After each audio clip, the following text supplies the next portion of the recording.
Welcome to Life Planning 101, brought to you by Kennedy Financial Services of Eastland. Tune in every Monday morning at 8:30 on KATX and KWBY, and again on Saturday morning at 9 on KATX and KWBY as Angela Robinson joins Terry Slavens to share important financial information to help you live life on purpose. Insurance, investments, estate and tax planning, and much more. All covered now on Life Planning 101. And welcome into Life Planning 101 right here on KTX, KWBY. Good morning, everyone. It's a beautiful Monday morning and a Cowboy victory. Yeah. What can be wrong with this Monday morning, right? I'm telling you, we have a healthy team that kicked New York's tail. I mean, what else could you want, right? Oh, yeah. Next week's is the Redskins. Once we get that under our belt, when we have the Eagles, and then if we kick all three of their tails, you're going to feel really good as a Cowboys fan, crazy. Right? Conference games, first three in a row. That's sort of wild. It is wild. So I know that usually the first game is, right?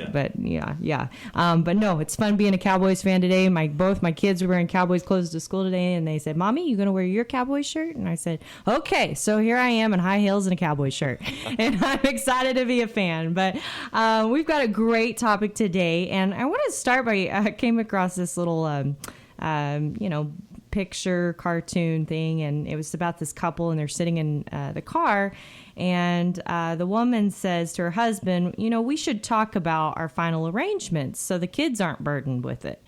And the husband says back to her, "Why should we care? That'll be their problem." And she replies, "Right. Well, at least we talked about it."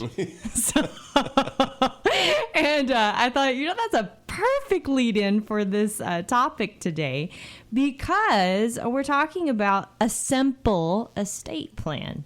And, the reality is we have a nation that over 60% of people do not have wills. 60%. Over 60%. So think about that. That's large. Yeah, that's 6 out of 10 people that pass away and don't have a will. If you don't love the government, I don't know why you're doing that, because all you're doing is giving a lot of money to the government when you do that. But, it's not even, the thing is, it's not even, people think estate planning is for wealthy people. That's not the truth at all. In fact, I find that when we deal with smaller estates, there's usually more complication there than there is with someone that's wealthy. And I know that sounds odd or counterintuitive, but you got to think there's less to go around, right? Are there more opportunities to do stuff to protect a smaller estate than there is a larger estate? Oh, yes. There's so much you can do. And usually it's pretty simple, but people just don't do it for whatever reason, right? They think, well, I don't need to do that. I don't have much, or my kids will be fine, or, whatever. And, I found this interesting as I was reading up. I was trying to find the intestacy laws in the state of Texas, which is when you die without a will, you're dying what you call intestate. And then if you don't have a will, the state of Texas actually has a will for you, right, in a sense. So I was looking this up, and I came across this article, and I screenshotted this quote because I thought, oh, wow. And it was by Dwight Eisenhower. He said that America is best described by one word: freedom. Think about this. Here we are, that we relish our freedoms so much that the political environment today is heated like it's never been heated before, right? Absolutely. And it's all because of our freedoms. Yet here we are with less than half of Americans that don't even take the chance to have their freedom and plan out where their money is going to go. They're going to let that be with the state. Right. Think about that. Does that even really make sense? No. It doesn't. It's very counterintuitive. And so, I think this is a really good, radio show just for anybody. And it doesn't matter if you've got a lot of money. It doesn't matter if you hardly have anything. You need to know what you're at risk of without having an estate plan, and then really how to put together that simple estate plan. Because at the end of the day, even if you have $10 million, something is better than nothing. I was once told a holy umbrella is better than no umbrella, right? You've heard me probably say that on the show before. So, I'd rather have that holy umbrella with something rather than nothing. So we're going to talk about that simple estate plan what you want to know that you may not know that the government has planned out for you. And then at the end of the show, I've got a fun fact of probably the weirdest thing ever mentioned in a will. You're not going to want to miss right here on Life Planning 101. Segment 2, Life Planning 101. We're talking about estate planning, big or small. Yes, big or small. A simple estate plan, any estate plan is better than nothing because there is what's called intestacy laws. And every state has a different set. So if you're one of our listeners, out of state, you definitely need to look this up because I'm going to be talking Texas intestacy laws. And obviously, my disclosure is we're not attorneys, right? So this isn't intended to be legal advice. This is intended to be purely information that you could Google yourself. But oftentimes we just don't take the time to do that. And, one of the things that most people believe, they have a misconception that, well, if I die, my assets will go to my spouse. Well, that may or may not be true, depending on what your spouse is. Is she the mother of your children? And then also how your assets are titled. Yes, are blended families create a whole new... Yes, they do. And how many people do we know with a blended family may not have a lot of money? A lot, sure, right? A bunch, yeah. And so when I say smaller estates get more of a problem, that's really true. I mean, we've all heard the story about the little boy that was in his math class, and his teacher was telling him about this $5 million estate that needed to be divided. A fifth was going to go to the wife, a fifth was going to go to the son, a fifth was going to go to the butler, and the rest was going to go to the charity. How much were each of them going to get? And after everybody's just sitting there calculating up their papers and, trying to get their answers, a little boy says in the back of the class, well, that's easy. Someone needs to get an attorney. This is so true, right? Because, the more blended things get, the worse it gets in a sense of what could happen. And, with community property, it's one thing. But if you have assets that are titled separately, and I know a lot of people that have been married their entire lives and they've had their assets titled separately from their spouse. Okay, so if you have those assets titled separately from your spouse can actually get nothing. Yeah, nothing. Depending on what it is, there might be like a life estate where they may have access to like a third of it for a period of time, but that may not be everything. Right. Particularly, like, usually is in play like for real estate purposes, right? So, the state has a plan, and it could be nasty. It could be really nasty. So you want to make sure that things are in order the way they should be. And and I think about guardianship. Obviously, I'm a mother of young children, right? So that's an important hot topic. And I know when, we were trying to figure out what we wanted to do and figure out who and what and whatever, the thought crossed our mind that, okay, here we are in the state of Texas. We've got some of our family in Montana. There could be a fight over our children if we didn't dictate how you wanted it to go. How we wanted it to go. And is that really what you want to leave behind? No. A fight, ill feelings? Or should you just get it taken care of and let everybody know? Best thing to do. It's the best thing you could do, right? I know a lot of people that they won't even fly on the same airplanes together. Yes. Because of that. Yes, exactly. They'll take separate flights. Well, we do that in business. We try to always divide up. If we're flying Aaron and Jim and Brett and myself, we always divide up, that we don't have everybody on the same flight for that purpose alone. A lot of business owners do it. Right. Very seldom families do it, but there are some that do that, right? I've known a few. Yeah. It's important that guardianship, I would think, is probably the most important thing that you could think about for your children. And I will tell you, that's the hardest decision that, I think I've ever had to make, because you think about who's like you, who would raise your children like you. And that's a hard question, right? So do you want the state picking that out for you? And it's something you need to revisit periodically, because who you pick today may not be the person you would pick 8 years from today. That's exactly right. We've talked about that so many times in our situation, is that kids get involved in schools and they get involved where they are. If you have someone named that would move your kids at the same time at your death, think about the traumatic experience that could cause to them. You need to take all those things under consideration, not just naming someone, right? And so that's a really important one. But and we think about that, and I would think that would be motivation enough for people to go get wills. And Did you know that even between husband and wife, if one of the spouses dies, the other has to go to court to get appointed? Think Really? about that. That's crazy, right? That is crazy. Okay, but that's because you didn't take the time to do that little bitty will right in the beginning. Wouldn't it have been nice? Just get it done with.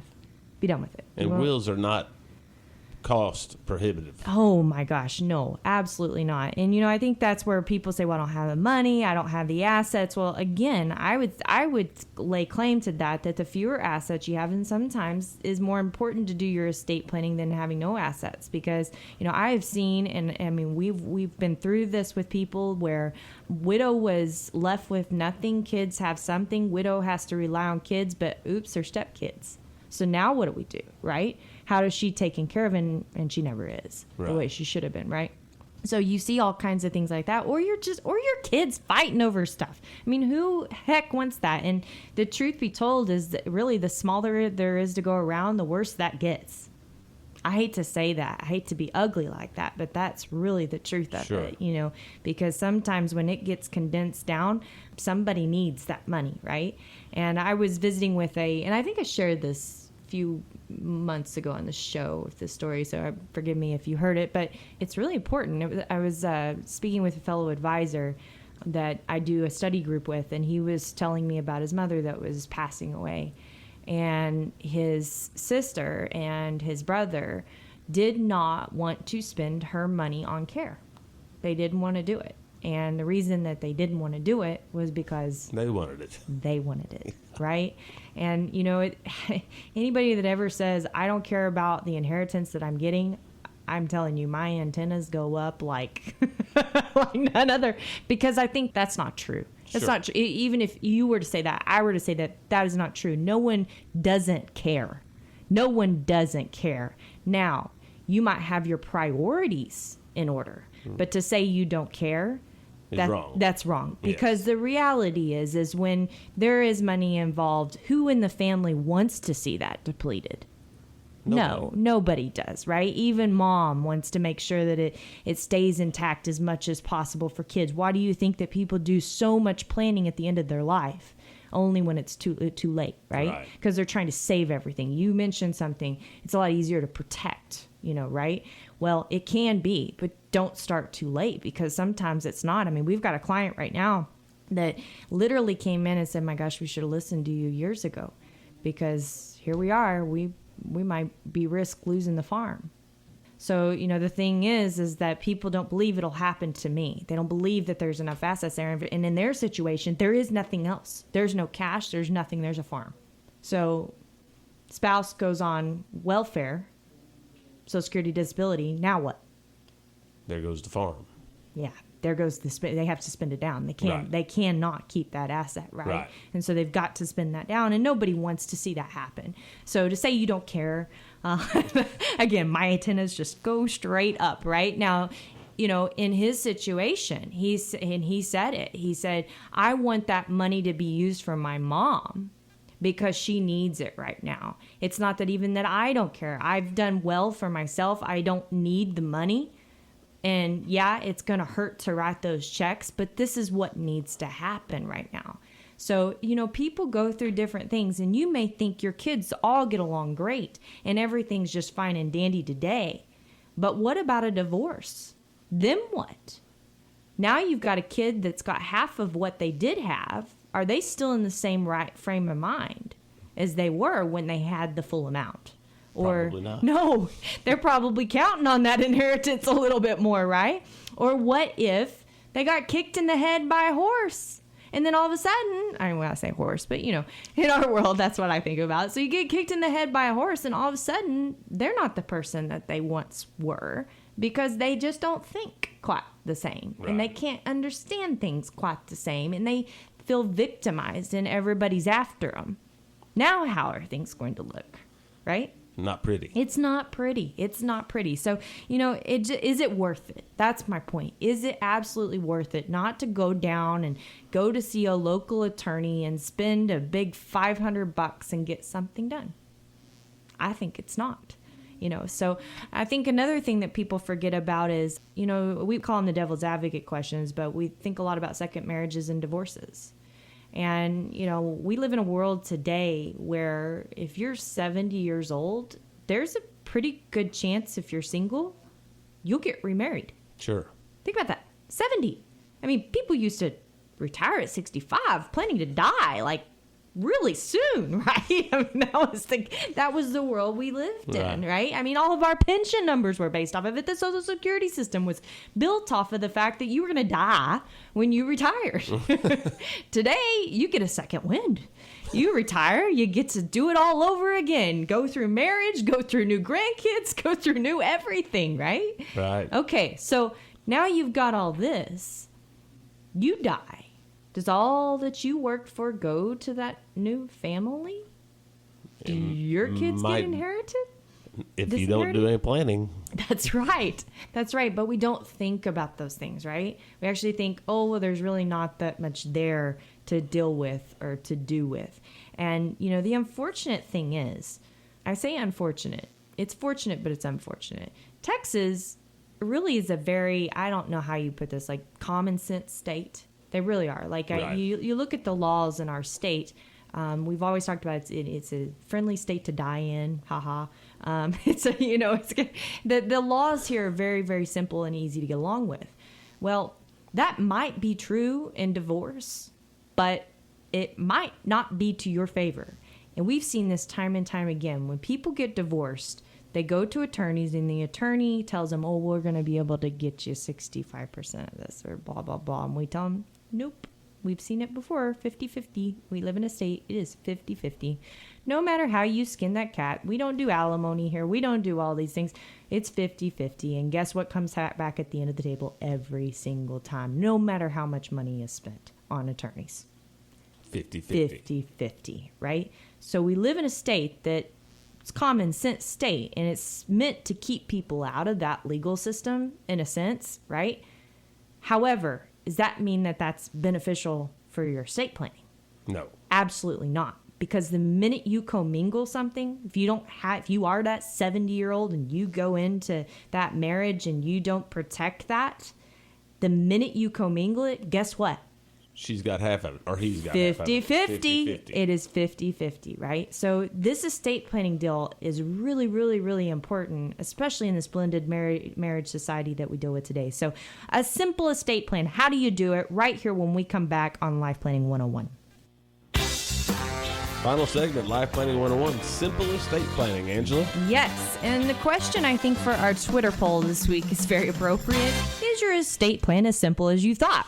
We've been talking about all the reasons it might not be, and you might want to go with the short will concept, which is, being sound to mind, I spend all my money. That would be the best, right? Then it's done. You don't have to worry about anything. But in the likelihood that doesn't occur, you probably need to have a backup plan, right? So, because I think it is important that you have something, right? We talked about the importance of something. So I'm going to give you a few things to think about. The basics. This. I always say, people say, I don't know where to start. I don't know what to say. I don't know what to do. Well, what do you want? Write down what you want. That's as simple as that. You don't have to get crazy, elaborate or think about the what ifs or whatever. That's not your job to think about those what ifs. It's to write down what you want, right? And the beautiful thing about a will is it's not a format. It's not something that you only have to fit certain things inside of a box. You can actually create what you want to create in any which way. I very seldom, I don't even know. I'm sitting here thinking we read every single will that belongs to every single family we work with. I don't know two that look alike unless they were poorly written. Yeah, there's no boilerplate. There is no boilerplate, and if you have an attorney that's boilerplate, you probably need a new attorney. Yeah, need a new attorney. But the thing is, just write it down. What is it that you want? You need to know: are you going to be subject to any kind of taxes? You think about: do I have significant amounts in IRAs? Do I have an estate that's over? I would say $5 million today. If it's over $5 million, you probably need to do some tax planning. Does it mean that there's going to be taxes today if you fell over dead? No. But that pendulum in Washington swings back and forth so hard, you would be crazy not to think that there might not be taxes in the future. So, if you have that estate over $5 million, you need to be thinking that way. If you have those IRA assets, significant amount of IRA assets, 100% of that's taxable. They're talking about getting rid of the ability for your heirs to be able to stretch that money. So they would pay tax within a finite period of time on that money. Right. It could eat away a third of it, a fourth of it, a fifth of it. Think of that. So those are some big things, and they might need to be planned for. The executors and trustees, I think this is a big thing. A lot of times, like if you name a guardian, for example, do you really want that guardian? And one question I always ask is, do you want that guardian to be the trustee of the trust for the kids? Could there be a conflict of interest there? Right. So you might want to think about those conflicts of interest and who do you really want to give control over making sure things happen the way that they happen. If you have adult children, naming one of them as the executor or trustee over the other children, we've had guests on the show talking about the issues behind that because of the family feuds that occur. So it's better to have that unbiased third party when you're looking at that, right? So there's the basics behind what you need in will. That's it, right? Your wishes, think about the taxes, and then your executor, your important people, your executor, Sure. Your trustee, okay? Probably more important than all of that is the talk. The talk, right? So you have to tell your kids what to expect. You don't have to give them dollar amounts, but you need to tell them what to expect. Reason why is that animosity, 99% is due to assumptions that occur because no one had a conversation about what's supposed to happen or what did happen. That mom needed to be able to be in the right frame of mind to tell her two kids to spend that money on her at the end of life, right? Right. And she never did. So, right? There you are. There you are. There you are. So those conversations, they're not fun to have, but you got to have them, right? And then the update. This is where I think I see a lot of people, and you said it earlier in the show about the guardian. People let a will sit for 10 years and won't even take a look at it. Things happen. Things change, right? So make sure you go back, you look at those documents, see if they need to be revised. It doesn't mean that they need to be rewritten anyway. Maybe, but they may need to be revised, updated, amended. It doesn't take much to do it. But go back and read them and make sure that everything is applicable. The basics, the taxes, the people, right? And have that talk. Repeat. Right? Have the talk. And have the talk. Repeat, right? So I promised you a fun fact before the end of the show, and this is just too good to pass up. So I was trying to find some interesting, fun things, as I always do, and one of them, this was like the top 10 weirdest things ever declared in a will, and I thought, okay, this one's really, really just ironic in today's time. So back in 1928, there was a publicly spirited donor that made a £500,000 bequest to Britain's government to pay down the British debt. Right. Okay. However, he said that that money would only be available once it would be able to clear the national debt. Well, this was 1928. So today, that is worth more than $350 million. The Brits can't touch it because they have an estimated 1.5 trillion pounds of debt. Euros of debt, I guess you could say. Think about I that. don't think that it'll ever get touched. Yeah. Isn't that crazy? It's crazy. That is crazy. So I promised you a good one at the end of the show. Make sure you tweet, is your estate planning as simple as you thought? We've got tons of information in our life planning center at www.kennedy-financial.com on your estate plan. This is important stuff. Make sure you take care of it. Make sure you take care of your family. I know you love them. Just show it. Right. Plan. Yes, plan. Do something. My name is Angela Robinson with Kennedy Financial Services here in the great town of Eastland, Texas. God bless everyone, and go Cowboys!